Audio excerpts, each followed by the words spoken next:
Hello again and welcome. Welcome to this episode of Hawes Federal Advisors, where we go over the things that are important for you as a federal employee to retire confident. Today is all about Social Security, because for you as a federal employee, Social Security is one of the big three. The three types of retirement income that you're certainly going to have. Your first pension is one, your TSP, and then of course last is your Social Security. And you may have military retirement, you may have rental income, you may have other income, but these are the core three that are really key for federal employees. And the biggest thing that you have to decide when it comes to Social Security that will really make a huge difference when it comes to how much money you're going to get out of the system and whether you and your spouse are going to be taken care of for the rest of your lives is when you're going to turn on Social Security.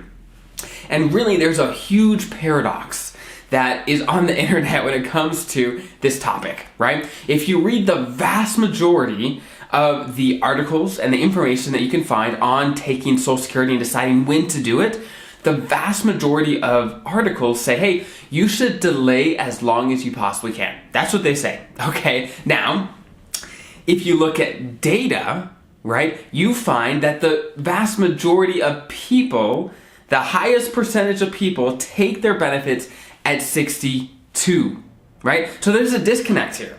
Everyone is saying, hey, you should delay, but the vast majority of people aren't delaying. No one's delaying, right? Some people are delaying, but the majority of people aren't. They aren't. So what's going on here, and who's right? Is it the people writing the articles online?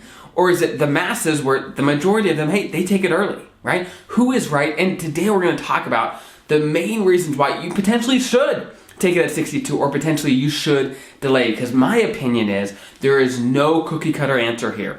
Every situation really has a different strategy to get, first, the most money out of the system over the course of your lifetime. That's big. Number two, to make sure no matter what happens, you and your spouse are taken care of. Now, when we're talking about Social Security, a great place to start, if you haven't already, go to the website ssa.gov. It's the Social Security's website. You can make an account. You can find your Social Security statement. Now, when you see that statement, generally on the second page, the newer ones are a little different, but generally on the second page, there's going to be some lines of, it'll show you how much Social Security, at least right now, if you're super young in your career, you may not have enough credits to be eligible, but it's going to show you, for the most part, what your benefits are going to be at 62, at your full retirement age, and then at age 70. Those are the three different ages they generally show you on there. And if you look at it, you can see that the difference between the age 62 benefit and the 70 benefit is big. Sometimes it's almost double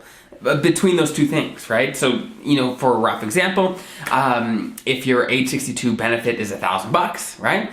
Then your age 70 benefits is often something like $1,800, $1,900, even $2,000. And these are just rough numbers. Again, you want to look at your numbers to see what it's going to be for you, but it's a big difference, right? And we know that every year you delay Social Security, you get an increase, right? For the first few years that you delay, it's between 5 to 6%. If you delay past your full retirement age, it's 8% that you get. Now, right now, interest rates are super, super low, right? And so to have a guaranteed 5 to 6 or 8%, that is a great place to be. So we know going into this conversation that there is inherent benefits for delaying your benefits. You get a guaranteed rate of return over time, which is really, really, really nice, right? But again, there's reasons to still take benefits early. So we're going to go over two different circumstances when it makes a lot of sense to take Social Security at 62, and then the times when it doesn't make sense at 62, you should delay.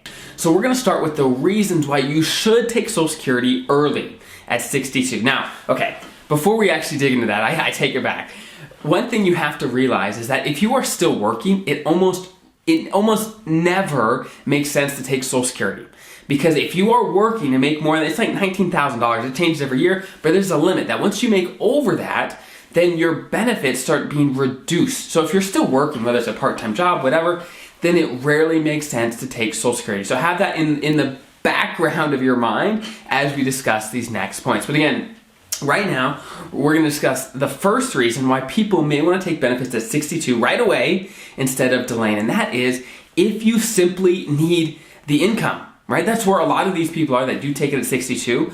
they're retiring, and they just need it. They can't afford to, let's say, take money out of their TSP. Maybe they don't have a ton in their TSP, whatever, for whatever reason, they don't have the money to delay.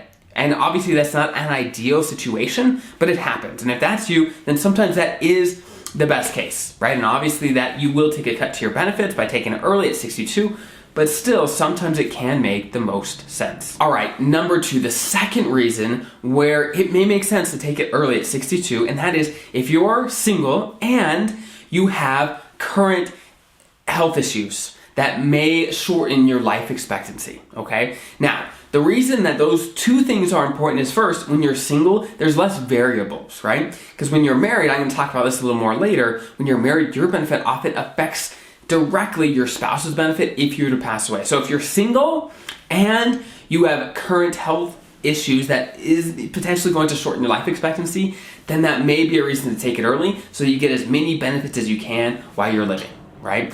And so, again, if you're married, there's more nuances here, but if you're single, this probably does apply to you. Now, the third reason why you may want to take benefits at 62 is if your spouse is older than you and has had lower earnings across their career. Because, and the reason I say this is sometimes this makes sense, is because there is what they call spousal benefits, okay? And what spousal benefits means is that if you're the higher worker, your spouse potentially can get benefits from your working history while you're both alive. So, for you want to make sure you understand, okay, if I am married, you want to understand who's the higher earner, and is the non-higher earner, the lower earner, are they eligible for spousal benefits, right? And if they are, what would they be if you start at 62? Because sometimes that can make the most sense because you get both of those benefits for longer. So that's something to keep in mind. Again,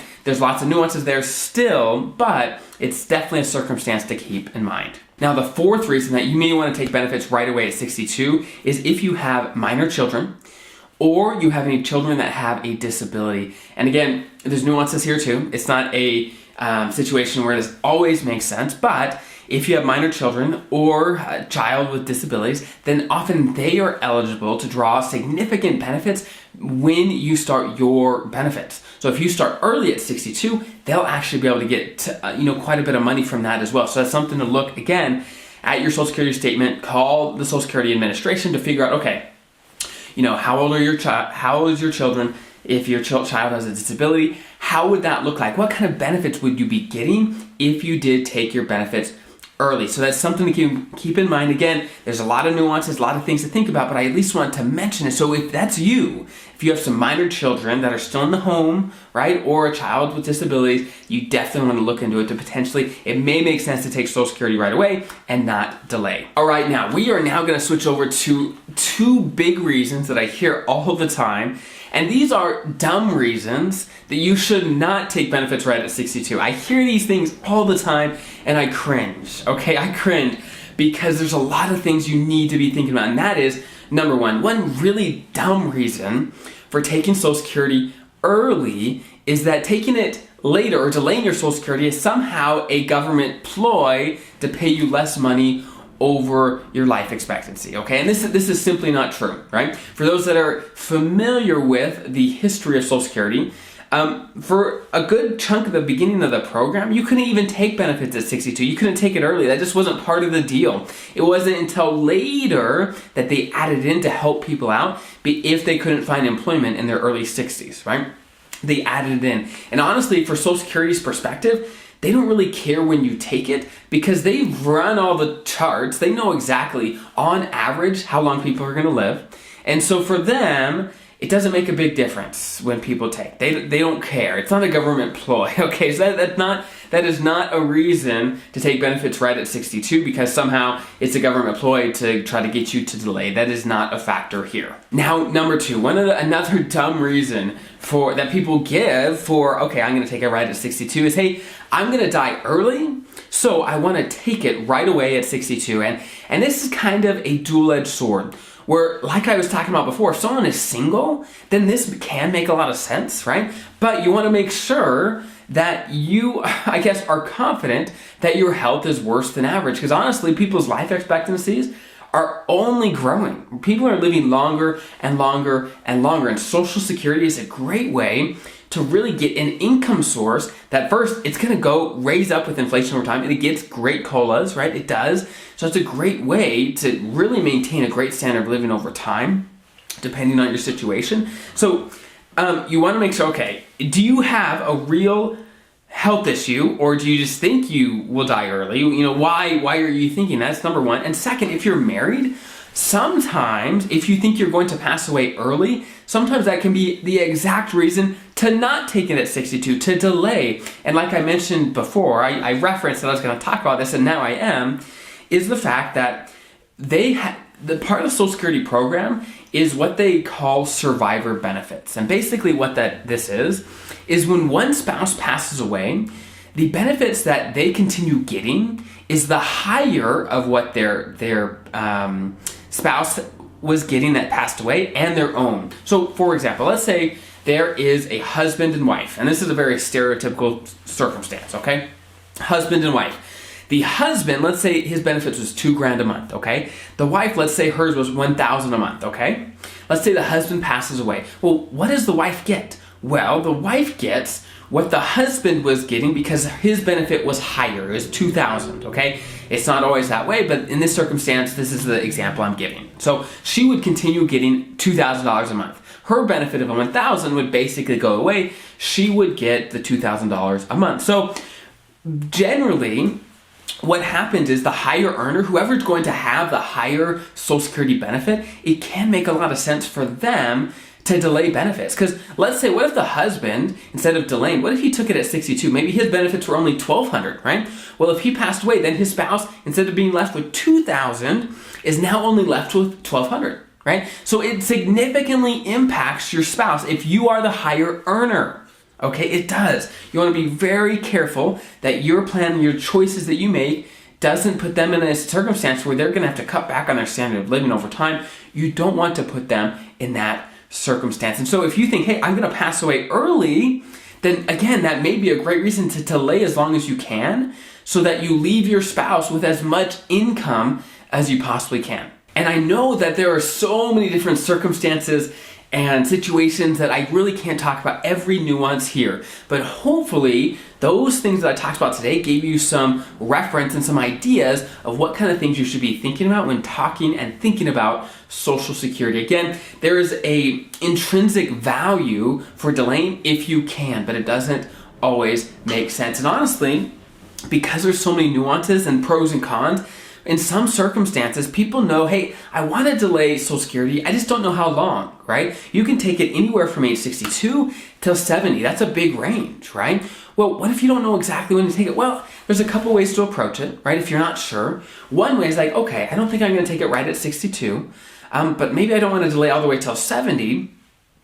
Well, you can sometimes take what I call just the wait and see approach. Just to kind of get into retirement, get into your early 60s, see what it's like to be retired. See what it's like, okay, this is the income I have, this is what my TSP is producing, this is what the market is doing, and you'll get comfortable with life, right? And you'll have a pretty good idea of, okay, do I really need Social Security right now? Is my TSP doing fine to fill the gap, right? Can I delay? And if you can, great. If you're comfortable doing that, great. And if there comes a point where maybe not, then maybe take Social Security then. There's lots of different ways to approach this.